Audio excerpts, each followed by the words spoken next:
مجھے ایک واقعہ سنا کر اپنی بات کو ختم کرنے کے قریب لے جانا ہے، پورا ہی نہیں ختم کر دینا ہے، ختم کرنے کے قریب لے جانا ہے۔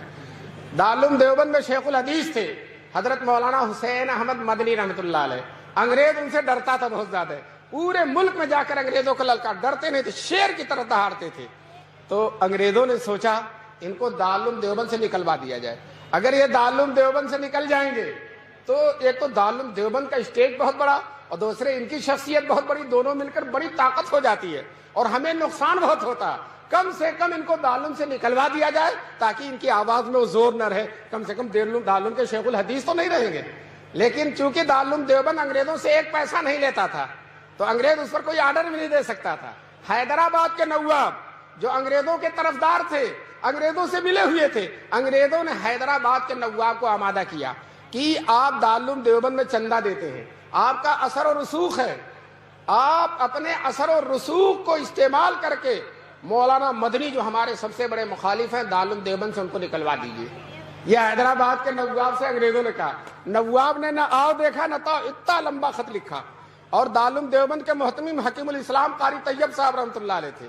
خط یہ لکھا، محتمم صاحب کو معلوم ہو کہ مولانا مدنی کو مدرسے سے نکال دیا جائے، اگر ان کو نہیں نکالا جائے گا تو ہم اتنی بڑی رقم جو چندے میں دیتے بند کر دیں گے۔ حضرت قاری طیب صاحب کو ان بوڑھوں نے دیکھا ہوگا، حکیم الاسلام تھے، بڑی ہی لطافت کی باتیں ان کی زبان سے نکلتی تھیں۔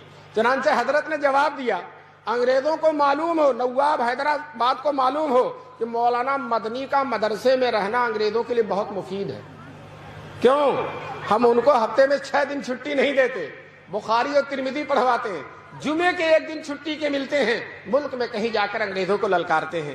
تو اگر ہم نے ان کو مدرسے سے نکال دیا تو ان کا پورا ہفتہ خالی ہو جائے گا، اور جب پورا ہفتہ خالی ہوگا تو 1 دن کے بجائے 7 دن ہفتے میں مخالفت کریں گے، اور جب 7 دن مخالفت کریں گے تو انگریز کو اگر 7 سال میں جانا تو 1 ہی سال میں جانا پڑ جائے گا۔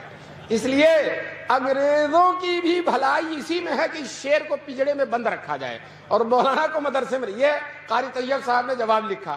کچھ دنوں کے بعد شیخ الاسلام حضرت مدنی کو معلوم ہوا تو دفتر اہتمام میں تشریف لائے۔ حضرت قاری طیب صاحب سے کہا، قاری صاحب میرے بارے میں کیا خط آیا اور آپ نے کیا جواب دیا؟ تو قاری صاحب نے کہا، خط حیدرآباد کا خط اور اپنا جواب شیخ مدنی کے سامنے رکھ دیا۔ حضرت مدنی نے سنجیدگی سے، وقار و تمکنت سے مطالعہ کر کے کہا، محتمم صاحب دوسرا خط لکھیے اور یہ لکھیے کہ نواب صاحب آپ نے دھمکی دی ہے کہ آئندہ چندہ بند کر دیں گے۔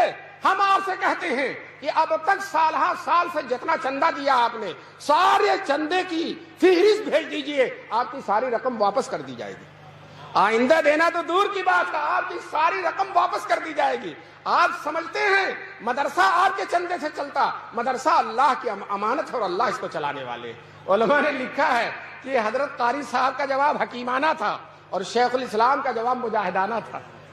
میں نے یہ واقعہ ایک جگہ سنایا، وہاں مولانا افضال صاحب جوہر قاسمی جو اسی اطراف کے رہنے والے تھے، جی وہ مجھ سے محبت فرماتے تھے، وہ کھڑے ہو گئے میری تقریر کے بعد اور کہا مولانا نے، وہ موجود تھے، کہا مولانا نے جو واقعہ سنایا وہ ہمارے ہی زمانے میں پیش آیا تھا، جب وہاں ہم پڑھتے تھے اسی زمانے میں پیش آیا تھا۔